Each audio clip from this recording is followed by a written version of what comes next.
Before we even get started, I really just want to acknowledge that a lot of people have been burned by Cyberpunk 2077, and I completely understand that. All the different opinions about the game, all the different views on it, all of them are worth discussing, and I have my opinions on the game, in which I'm going to get into. But first off, I really want to talk about the context in which I played this game. I was able to get my hands on a PS5, so I was able to play on that. I bought it for like $30. I think it was even brand new when I bought it.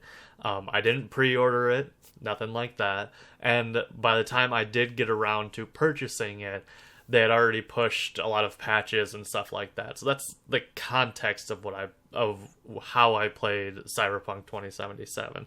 And overall, for the gameplay and the game itself, it is really just kind of a standard RPG, which CD Projekt Red is known for. There was a lot of looting, whether it's the environment or looting stuff off of people, like guns that you can loot, just different enhancements that you can loot, just all across the spectrum. There's random encounters of just roaming gangs or something that you can take out, or you can help the police, or anything in between.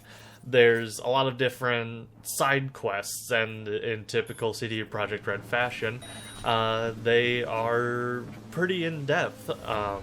There's a lot of swapping of guns and armor and I should say armor/clothes kind of thing, so that you can look however you want, but they also, as per usual, provide different stat bonuses, and they have all the different type of weapons, whether it's melee, guns, sniper rifles, and submachine guns, just a wide variety of things that you can pick and choose as your weapon. Now, with that being said, for Cyberpunk specifically, having Keanu Reeves is honestly kind of a lot of fun having along. I know he kind of plays a bad guy per se in this game, but it was honestly kind of fun to have him around for the ride a lot of the times. Just his voice and kind of trailing off the hype of like the John Wick series and all that kind of stuff, and just his popularity in general. It was nice to have him just chime in every once in a while, and just his character, and it was interesting to see him play kind of more of a bad guy, so to speak. Overall, the story was alright. It wasn't the most interesting. It was kind of standard RPG stuff. What was interesting is they had a lot of different endings to the game, and how you got to those different endings depending on which one you chose to do or which path you chose to pursue. It was very different the way that you would eventually get to the final showdown, if you want to call it that. And it was varied and different, and just unique challenges to each one. And I tried to get all of them, but I think there's still 2 that I missed or something like that. But as I mentioned earlier, there were also a lot of different side quests that were out there, and most of those were pretty entertaining. There was one side quest that was honestly kind of fucked up, and spoilers, it was actually a crucifixion. So it kind of went through the story of how Jesus was crucified, and in the game itself, Jesus was not being crucified. It was some NPC in the world, and you got to interact with them and talk with them. And the whole build-up to it, I was really wondering if, was it really going to happen kind of thing, or was he going to back out or something like that. But I think depending on your dialogue options that you chose throughout your interactions with him, it actually influenced whether he would actually go through with it or not. And the options I chose,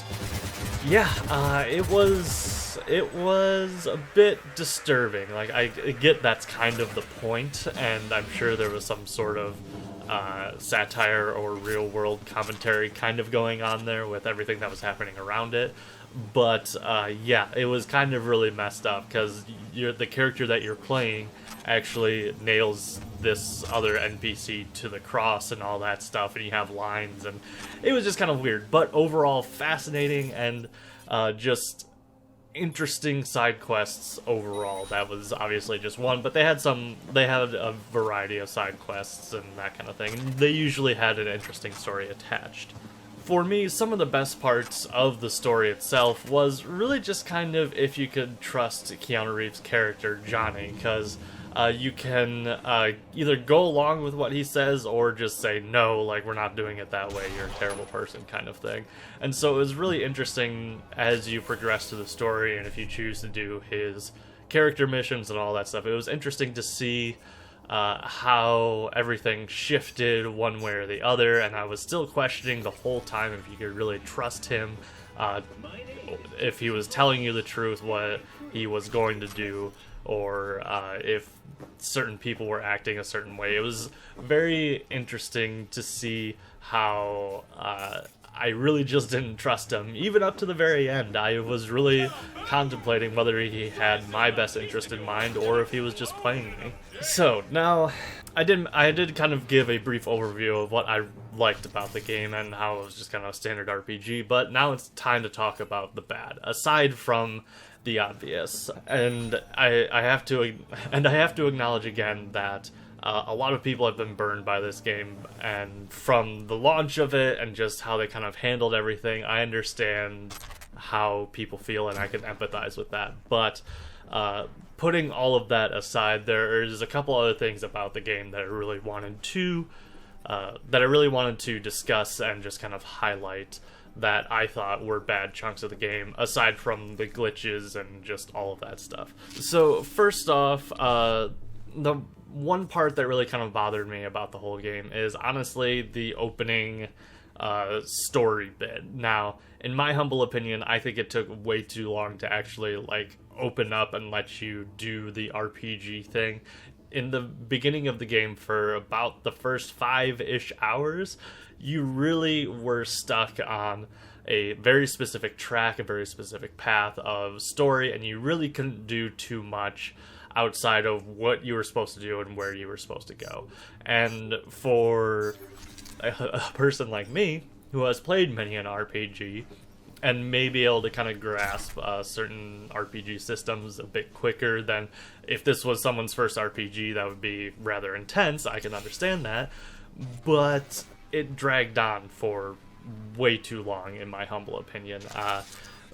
Just all the story setup, all that stuff, all the exploring of the systems, it just took way too long to actually like open up the whole world and let you actually do what you wanted to when you wanted to do it, kind of thing. The next thing that really kind of bothered me, and in certain parts of the story it seemed as though you weren't in control of the events surrounding your character. Now, what I mean by that, and this may or may not spoil stuff, so I just kind of a heads up, I suppose. I'm not going to name any specifics, but it seems like you don't have control over whether certain characters die or not.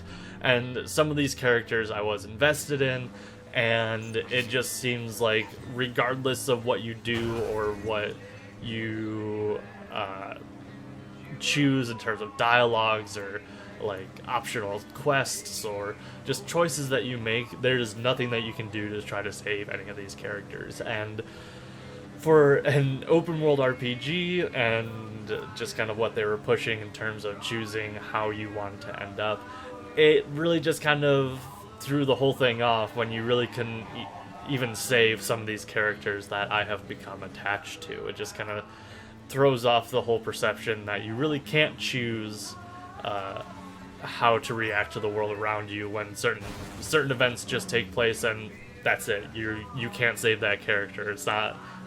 As far as I could tell, you couldn't go back and try to create different opportunities to try to save this character. It was just, nope, they're dead. Nothing you can do, kind of thing. And the very last thing. And this is kind of a nitpick, and it's also entirely possible that I just played the game at a disadvantage. But there were cybernetic enhancements that you could get, whether it was like improved vision for like seeing enemies better if they were kind of like drawn with a red outline kind of thing. But just in general, the cybernetic enhancements I didn't do anything with. Now again, maybe I played with a handicap the whole time since I never actually invested in any of that, but I made it through the whole game without really doing anything with those, and it didn't really seem to matter, which again, just kind of saves the fly in the whole face of the whole Cyberpunk theme. Not that it's, and I really shouldn't say this isn't like a huge complaint, but just kind of seemed weird, but they always seem to be worth a lot of in-game money, so they were always just kind of worth selling off. But that's just some of the stuff that I remember as I was playing through that just kind of bugged me about the game. And again, we're putting aside all of the launch issues, all of the bugs, all that kind of thing, but that was just some stuff that really just kind of bugged me.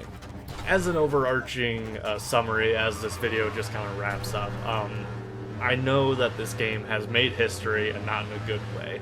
The launch was just terrible. I'm not going to go into details about it, because if you've paid any sort of attention, you know what's going on. But with that being said,